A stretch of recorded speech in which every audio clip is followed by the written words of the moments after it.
Hello বন্ধুরা, আজ আমি তোমাদের কাছে নতুন একটা রেসিপি নিয়ে এসেছি। আজ আমি পনিরের তরকারি করে তোমাদেরকে দেখাবো। এই তরকারি করতে দেখো আমার কি কি লাগছে, তোমাদেরকে দেখো দেখিয়ে দিচ্ছি।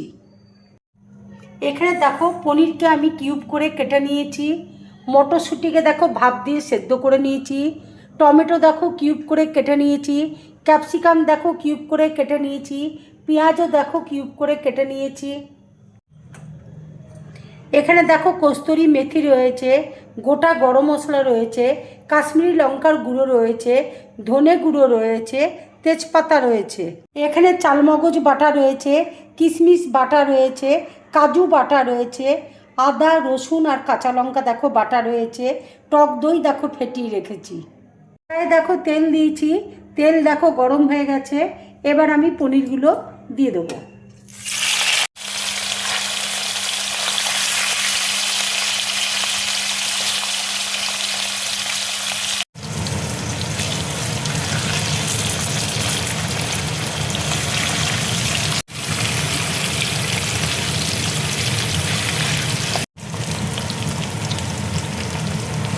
পনিরটা দেখো হালকা করে ভেজে নিয়েছি, এবার আমি তুলে নেব। ওই তেলের মধ্যেই দেখো আমি তেজপাতা দিয়ে দিচ্ছি, গোটা গরম মশলা দেখো দিয়ে দিচ্ছি। এবার দেখো পেঁয়াজটা দিয়ে দিচ্ছি।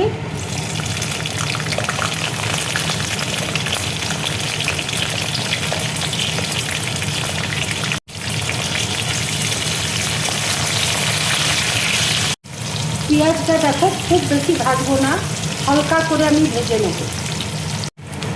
এবার দেখো ক্যাপসিকাম দিয়ে দিচ্ছি, টমেটো দেখো দিয়ে দিচ্ছি।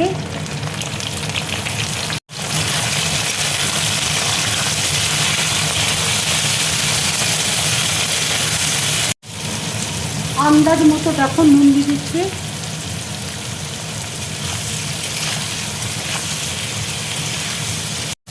হালকা করে দেখো ভেজে নিয়েছি। এবার আমি আদা রসুন কাঁচা লঙ্কা বাটাটা দেখো দিয়ে দিচ্ছি। ধনে গুঁড়োটা দেখো দিয়ে দিচ্ছি।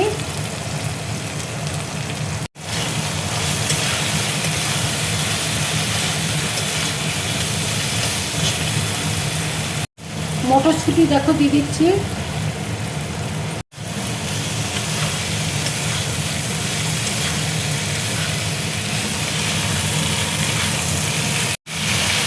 তোমরা আমার রান্নাটা দেখে বেশি করে কমেন্টস করে তোমরা জানাবে রান্নাটা কেমন হয়েছে। ভালো হলেও তোমরা বলবে, আর খারাপ হলেও তোমরা কমেন্টস করে জানাবে, তবেই আমি বুঝতে পারবো আমার রান্নাটা কেমন হয়েছে। কাশ্মীরি লঙ্কার গুঁড়ো দেখো দিয়ে দিচ্ছি।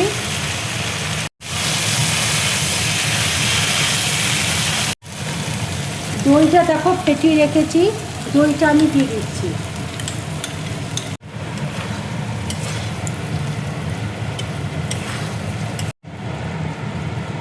এবার দেখো চালমগজ বাটা আমি দিয়ে দিচ্ছি, কাজু বাটা দেখো দিয়ে দিচ্ছি, কিশমিশ বাটা দেখো দিয়ে দিচ্ছি, অল্প করে দেখো চিনি দিয়ে দিচ্ছি।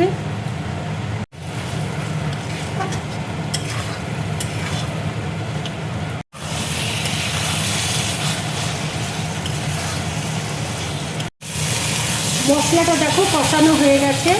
এবার আমি এক বাটি দেখো দুধ দিয়ে দিচ্ছি।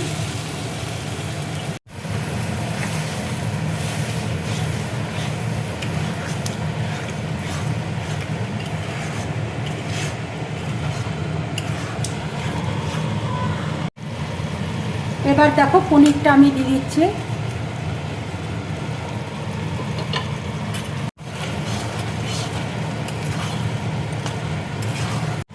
কস্তুরি মেথি দেখো দিয়ে দিচ্ছি। 1 চামচ দেখো ঘি দিয়ে দিচ্ছি।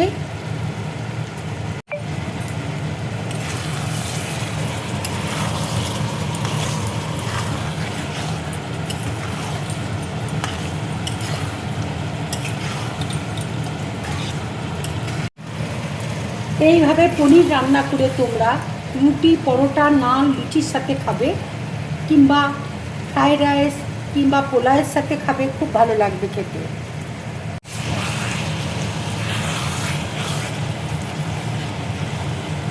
আর আমার রেসিপিটার তোমরা বেশি করে করে কমেন্টস করবে, তাহলে আমার খুব ভালো লাগবে।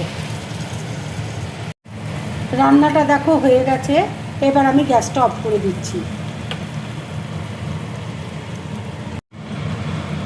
আমার এই রান্নার রেসিপিটা যদি তোমাদের ভালো লাগে তাহলে লাইক করবে, শেয়ার করবে, আর ড্রিম ব্লগ চ্যানেলটাকে সাবস্ক্রাইব করবে। তোমরা বেশি করে করে কমেন্টস করবে, তাহলে আমার খুব ভালো লাগবে। নমস্কার।